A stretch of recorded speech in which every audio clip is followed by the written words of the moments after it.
One evening, as we sat down for dinner, just the three of us, my wife, our 11-year-old daughter, and I, her words fell like a bolt from a clear sky.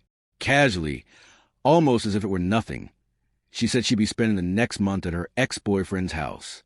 I laughed, expecting her to grin and say she was joking, but her face stayed calm, serious.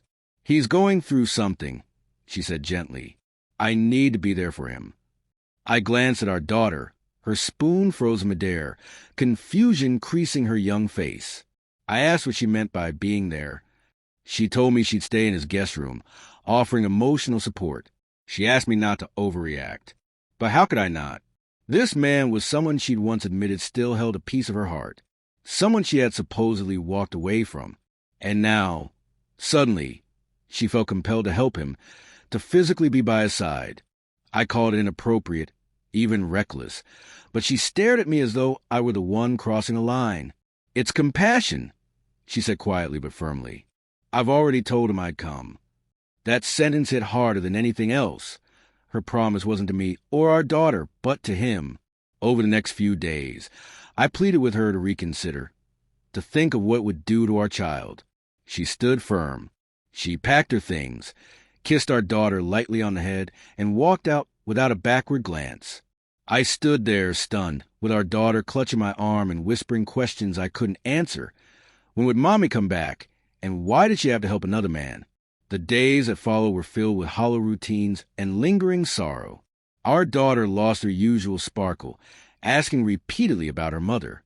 I tried to stay strong for her, tried to hold myself together, but everything felt meaningless. I barely slept. Food lost its flavor. Every vibration from my phone sparked hope, only to be crushed by silence or generic messages that said nothing of us. About a week after she left, I finally called. Her voice was bright, even upbeat. She spoke about meditation sessions, about how her ex was doing better emotionally. When I brought up our family, she waved it off with a flat, "We'll talk when I get back," as if we were just an item on a checklist. Our daughter began drawing pictures of us, but her mother was always missing. When I asked her why, she said softly, "Mommy lives somewhere else now." That night, when she was asleep, I sat in the dark and let myself fall apart. It wasn't just the loss of a partner. I was watching our daughter lose the daily presence of her mother, piece by painful piece. On the 10th day, my wife video called our daughter. She gave a cheerful tour of his house, like it was an exciting trip.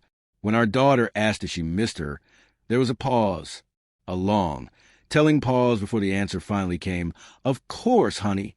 That moment landed like a heavy stone in my chest.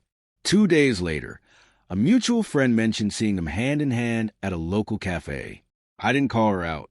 I just sat in our kitchen, watching steam curl up from forgotten cup of tea, feeling everything inside me collapse.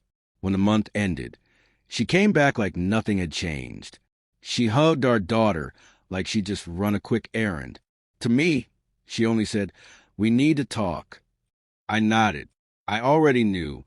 She set her time away, gave her clarity. She wanted to separate, claimed she felt unfulfilled for years, that I was too stable, too predictable, and she craved something else. I didn't shout. I didn't beg. I simply agreed, for our daughter's sake. But inside, I felt like I was breaking apart. That night, while watching our daughter sleep, I realized the deepest wound wasn't mine. It was hers. She was learning that love could vanish, that family could be put on pause. And no child should ever have to learn that so young. Now, weeks later, I'm trying to rebuild. Not for me, but for her. She needs at least one parent who stays, who chooses her every day. I don't know if my wife will ever understand what she's done, but I've made a vow to protect our daughter's heart in every way I can, even as mine quietly heals.